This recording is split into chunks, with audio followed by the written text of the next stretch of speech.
Hello friends, नमस्कार। कैसे हैं आप लोग?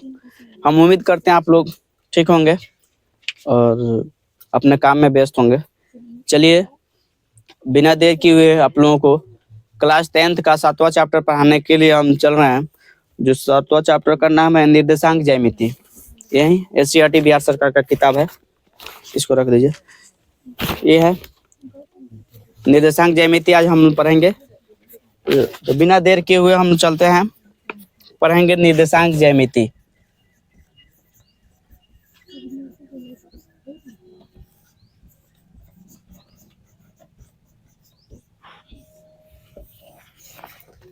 क्या पढ़ेंगे? निर्देशांक ज्यामिति। चलिए निकालिए, तो पेज नंबर कितना में दिया है? 170। यही है आपका निर्देशांक ज्यामिति। सबसे पहले आप लोग इसमें दिया है एक्स निर्देशांक या भुज और वाई निर्देशांक या कोटि। तो सबसे पहले हम लोग इसके बारे में हम जानना सुनिश्चित करेंगे। एक्स निर्देशांक किसको कहेंगे और वाई निर्देशांक किसको कहेंगे, ठीक है ना? समझिएगा आप लोग ध्यान से, ठीक है? वो तो सही लाइन सीधा नहीं हो पा रहा। चलिए इंक डालना क्या हो, इंक किधर है? तो तेज हो जाएगा। तो देखिए ये जो लाइन खींचा गया है दूसरे को बाइसेक्ट करता है। देखिए कट रहा है एक दूसरे को। ध्यान दीजिए सभी लोग, ध्यान दीजिए इधर बोर्ड पर। एक दूसरे को जो काट रहा है, जिस बिंदु पर कटान चिन्ह जो है उसको हम लोग क्या कहेंगे? मूल बिंदु कहेंगे। इंग्लिश में क्या कहेंगे? ओरिजिन। क्या कहेंगे? ओरिजिन। वहां पे एक्स और वाई का मान क्या होगा? 0 क्या होगा? 0 होगा। और एक्स वाई का मान क्या होगा बाबू? पहले आप लोग जानते हैं, पहले एक्स का मान लिखा जाता है, उसके बाद वाई का मान क्या हो जाएगा? 0। एक्स का मान 0, वाई का भी मान 0। हम लोग बहुत अच्छा से पढ़ेंगे इसको, ठीक है? चलिए ये है हमारा एक्स अक्ष। एक्स अक्ष एक्स डैश अक्ष कहेंगे, ठीक है? यानी एक्स निर्देशांक कहा जाता है विवेक।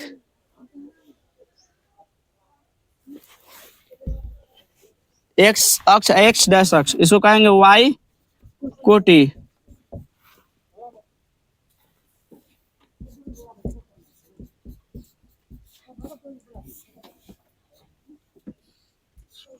इसको वाई डैश कोटि कहेंगे, ठीक है? बैठिए। वाई डैश वाई कोटि या वाई डैश कोटि, समझ में आया आप लोगों को? ये टोटल क्या होता है बाबू? पॉजिटिव होता है। ऊपर जाएंगे टोटल का मान क्या हो जाएगा? पॉजिटिव। इधर जाएंगे तो क्या हो जाएगा? ये भी पॉजिटिव हो जाएगा। तो इधर y का मान, इधर x का मान। तो पहले x आता है एबीसीडी में कि y आता है? पहले x आता है, तो इसीलिए x लिखेंगे और बाद में y। यानी दोनों का मान क्या होगा बाबू? पॉजिटिव होगा, ठीक है? इधर आते हैं दूसरा, ये फर्स्ट कोऑर्डिनेट चतुर्थांश हो गया, ठीक है? फर्स्ट में दोनों का मान क्या हो जाएगा? पॉजिटिव होगा। और कई बार एग्जाम में भी पूछा हुआ है, इसको अच्छा से समझिएगा, ठीक है ना? ऑब्जेक्टिव में पूछता है। दूसरा इधर आएंगे तो इधर का मान क्या हो जाएगा? पॉजिटिव। और इधर का क्या हो जाएगा? निगेटिव का मान हो जाएगा। 1 2 3 4 5, 1 2 2 3 4 5 6 7 जो भी है ना, 6 7 तक। इधर आएंगे तो क्या हो जाएगा? निगेटिव।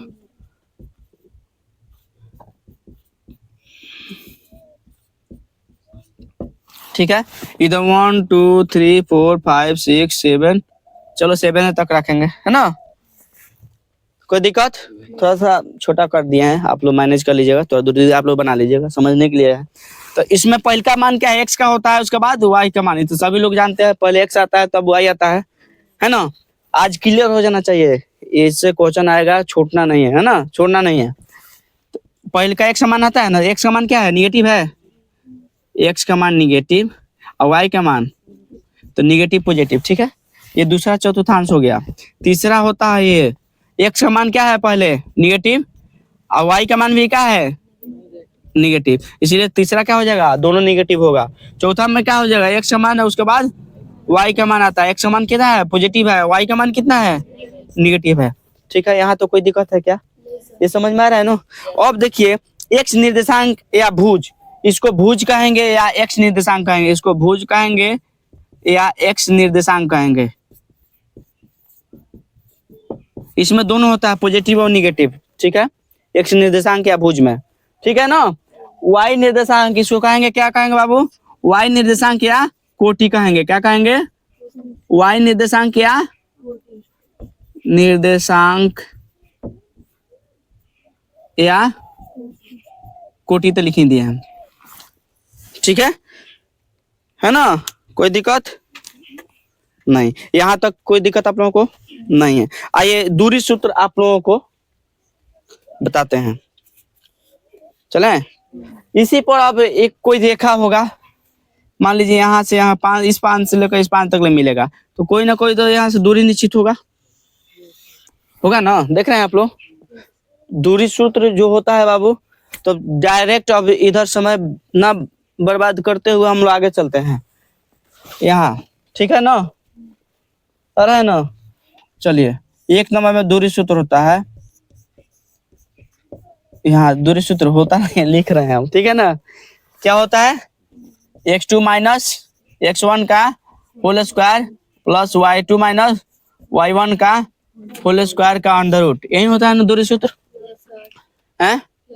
ठीक है, दूसरा आप लोग देखिए, विभाजन सूत्र होता है एक, विभाजन सूत्र होता है। विभाजन सूत्र क्या होता है, mx2 प्लस nx1 बटा m प्लस n। ये किसका मान है बाबू, x का मान निकलेगा।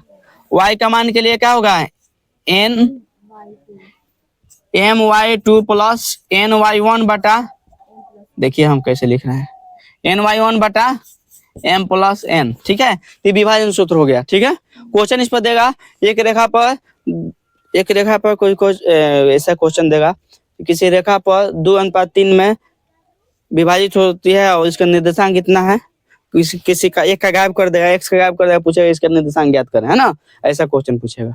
तो सूत्र ये हो गया है। चलिए,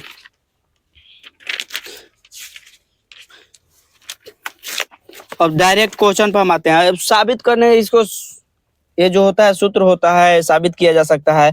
और ये बता देते हैं, इसको साबित करने का भी बहुत सारा तरीका है, टेक्निक है। ठीक है, इस पर कहीं ना कहीं एक चीज और बता देते हैं। चलिए इसको पहले बता देते हैं। देख रहे हैं ना, दूरी डिस्टेंस हो रहा है, फिर उसी पर का ही होगा। तो यहाँ से मानिए x अक्ष पर होगा 0 0 हो जाएगा, x का मान 0 हो जाएगा, तो ये थोड़ा सा यहीं पर आगे कटेगा। y का मान मान लीजिए 5 हो गया, तो यहाँ जाएगा। इससे भी दूरी सूत्र यहाँ से क्लियर होता है, यहाँ से भी क्लियर हो जाता है। ठीक है ना, यहाँ से नहीं, यहाँ से क्लियर हो जाता है। दूरी सूत्र साबित इस तरह से किया जा सकता है, लेकिन लंबा वीडियो हो जाएगा, ज्यादा हम समय नहीं लेंगे इस पर। डायरेक्ट आप लोग सूत्र याद कर लीजिए, x2 माइनस x1 का whole square plus y2 minus y1 का होल स्क्वायर। विभाजन सूत्र होता है mx2 प्लस nx1 बटा m प्लस n, y बराबर my2 प्लस ny1 बटा m प्लस n। यहाँ तक होता है। ठीक है, चलिए क्वेश्चन आते हैं। थोड़ा सा एक चीज और छूट रहा है, उसको बता देते हैं। बता दें, बोलिएगा तो बताएंगे। यहाँ दिखाई दे रहा है ना, चलिए आप लोग देखिए।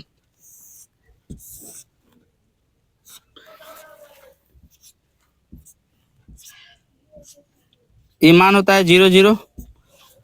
ठीक है, ये जो बाबू कहेगा x का मान 0, तो y का मान क्या हो जाएगा, x अक्ष पर 0 कहेगा, x अक्ष पर 0, तो y x अक्ष पर 0 हो जाएगा, y क्या हो जाएगा। अच्छा, ऐसे भी कहेगा x पर 5, x अक्ष पर 5 यूनिट चला जाए, तो हम यूनिट 1 2 3 4 5 यहाँ चलेंगे, तो ये किसके समांतर हो जाएगा, किसके, कोटि के समांतर होगा। किसके बाबू, कोटि के समांतर होगा। ये होगा अक्ष हो जाएगा, अक्ष या भुज। ठीक है ना, x का मान 5 दिया है, तो y का मान क्या हो जाएगा, y जो हो जाएगा कोटि के समांतर हो जाएगा। अगर y का मान, मान लीजिए y का मान दिया है 3, तो y हमारा यही है ना, y के मान अगर हम 3 चलते हैं, 1 2 3 यहाँ चलेंगे तो कहीं ना कहीं ये चलेगा, ये किसके समांतर हो जाएगा, x अक्ष के समांतर हो जाएगा। तो y किसके समांतर हो जाएगा, x हो जाएगा कोटि के समांतर, कोटि के समांतर, ठीक है। ये किसके समांतर हो जाएगा बाबू, देखो तो x अक्ष के समांतर, क्या हो जाएगा, अक्ष के समांतर, अक्ष के समांतर, ठीक है। आप लोग को समझ में नहीं आ रहा है क्या, शांत है लो, कैसे रहा है?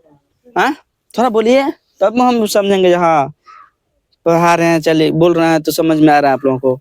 देखिए x का मान अगर 5 यूनिट चलते हैं x अक्ष पर, 1 2, देखिए ना 1 2 3 4 5, इधर जब चलेंगे x का मान जब चलेंगे तो हमारा जो इस पर लंबर डालेंगे वो किसके समांतर होगा, कोटि के समांतर हो रहा है ना, सामने सामने रेल के पटरी की तरह चल रही है ये, तो यही कहेंगे कोटि के समांतर। ये डायरेक्ट एग्जाम में पूछता है ऑब्जेक्टिव में।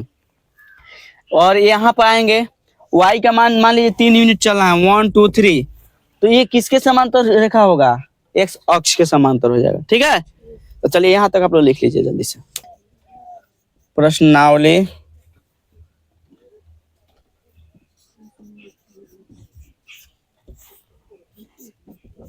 7.1 है ना। क्वेश्चन नंबर 1 दिया है, खूब ध्यान से समझना है ना। देखिए बिंदुओं को निम्नलिखित युग्मों के बीच की दूरियां ज्ञात करना है। क्या करना है, बिंदुओं के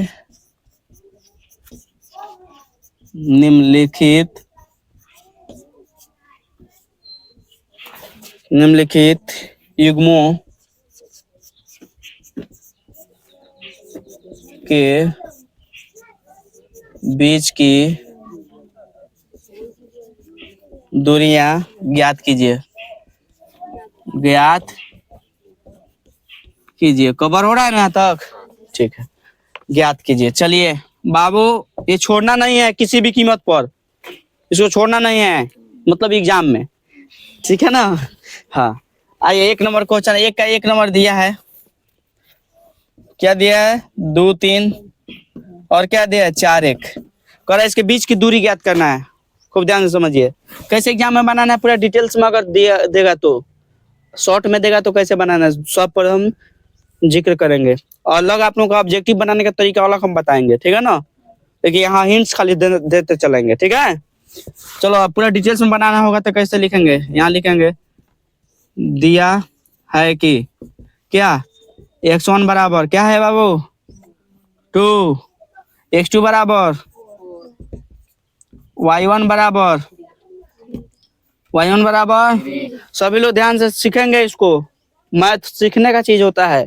जैसे मोटरसाइकिल आप लोग सीखते हैं ना, देखते हैं गियर किधर है, पीपी किधर है ना, स्लेटर किधर है, और किक मारने वाला ये सेल्फ वाला बटन किधर है, चाहे साइकिल सीखते हैं तो घंटी किधर है ना। आगे कोई आएगा तो देखेंगे घंटी कहाँ है तो लड़ा देंगे, है ना। तो ठीक उसी प्रकार मैथ में सीखा जाता है, सीखिए आप लोग कौन चीज कहाँ है, समझ में आया, गियर स्लेटर है ना, पीपी है ना, सब कहाँ कहाँ है, समझ में आया। x1 का मान 2, y1 का मान 3, x2 का मान y2 का मान 1, तो दूरी सूत्र ज्ञात करना ना। यहाँ लिखो चूंकि हम जानते हैं कि दूरी सूत्र, यहाँ लिखा जा सकता था और दो बिंदुओं के बीच की दूरी है ना, दूरी सूत्र बराबर ऐसे भी लिख सकते हैं, under root x2 minus x1 का whole square plus y2 minus y1 का होल स्क्वायर। यहाँ तक कोई दिक्कत, ये तो अभी चल रहा है हम सूत्र से, क्वेश्चन से, किताब से अभी चल रहे हैं ना। अब अपने मन से हम लोग चलेंगे, यही थोड़ा सा हम लोग एंट्री किए हैं, थोड़ा सा दूसरा चीज। आइए बिना देर किए हुए x2 का मान आप पुट कीजिए, आप लोग बताइए, बोलिए आप लोग x2 का मान कितना है, x2 का मान, x1 का मान, इसका स्क्वायर है तो स्क्वायर हम कर दिए, बीच में प्लस है तो प्लस कर दिए। यहाँ तो कोई दिक्कत है, ध्यान दो इधर बाबू। यहाँ आइए y2 का मान कितना है, और y1 का मान 3, स्क्वायर करेंगे, ठीक है। देखिए तो 4 में से 2 गया और 2 का स्क्वायर है ना, है प्लस, इसमें से देखिए तो 3 में से 1 गया -2 और इसका स्क्वायर, कोई दिक्कत, 2 का स्क्वायर 4 और 2 का स्क्वायर तो माइनस माइनस प्लस हो जाता है। एक बात और समझिए आप लोग, अगर कोई संख्या ऋणात्मक हो यानी माइनस में लगा हुआ हो, ठीक है ना, शुरू है ना, हाँ, अगर कोई संख्या माइनस में लगा हुआ है, उसका पावर सम संख्या हो, तो उसका मान हमेशा पॉजिटिव आंसर आएगा। समझ में आया? Yes sir. ये ध्यान में रख लेना। कहेगा कभी -3 के पावर 4, तो हमेशा ये पॉजिटिव में इसका रिजल्ट आएगा। 3 के पावर 4 कितना होता है? 81। 3 का स्क्वायर 9 और 3 का स्क्वायर 9 ना माँ, समझ में आया? और बताइए, आप ही लोग बताइए, 3 के पावर यहाँ 5 से 43 कहेगा तो दिमाग छिटा जाएगा वो बच्चा सबको, नहीं कॉन्सेप्ट क्लियर नहीं होगा तो 5 से 43 बार गुना करेगा तो पगला जाएगा, साचो का पागल हो जाएगा उतना बार। कॉन्सेप्ट क्लियर नहीं होगा तो गुना होगा, हो बहुत असंभव चीज हो गया।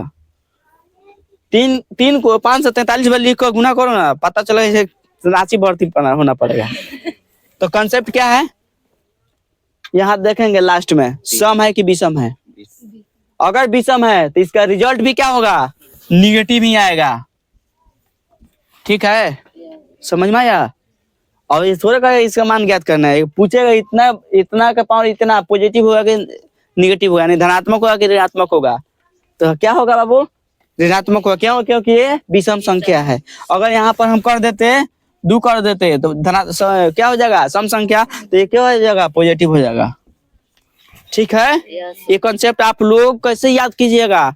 कॉपी के कहीं एक पेज रखिए, डाउट नोट करने वाला, जो डाउट होगा तुरंत नोट कीजिए। ये नहीं मास्टर साहब पढ़ा रहे हैं तो वही डाउट नोट करना है। पढ़ते समय आप लोगों को भी कोई चीज अगर मिल रहा है पहली बार तो उसको संजोग क्या कहा जाता है, संभाल कर रखना है। तो उसको डाउट एक कॉपी पर लाइन बाय लाइन लिखते चलिए, जो नहीं जानते हैं लोग। इस तरह से पढ़ाई किया जाता है ताकि वो टिकाऊ रहता है हमेशा के लिए। जैसे अभी आप लोगों को बताए ना, ये नया कॉन्सेप्ट आप लोगों के लिए हुआ ना, जानते थे इसके पहले आप लोग? बताए हैं, भुला गए हैं आप लोग। कैसे आप लोग कर रहे हैं? नहीं सर, बताए हैं कई बार, लेकिन आप लोग भुला गए हैं। लेकिन इस सबको याद करने का सबसे सटीक तरीका वही है, एक बार लिखिए और रोज एक बार उसको पलटिए, देखिए रोज याद हो जाएगा। ठीक है, हम यहाँ चले। 2 का स्क्वायर 4 और 2 का स्क्वायर इसका 4 और 4 8 को हम कैसे लिख सकते हैं? 4 गुना 2 लिख सकते हैं। यहाँ दिखाई दे रहा है ना, आ जाए यहाँ। 4 का वर्गमूल क्या होता है? और √2 ऐसे ही आ गया। यही हमारा क्या हो जाएगा? वर्ग इकाई आंसर होगा। ठीक है, यही हमारा वर्ग इकाई आंसर होगा। ये दूरी सूत्र हमारा निकल गया। कोई दिक्कत है? चलिए इसको नोट कीजिए। हो गया? स्टॉप कर दिया? स्टॉप करो तो सुन कर रहा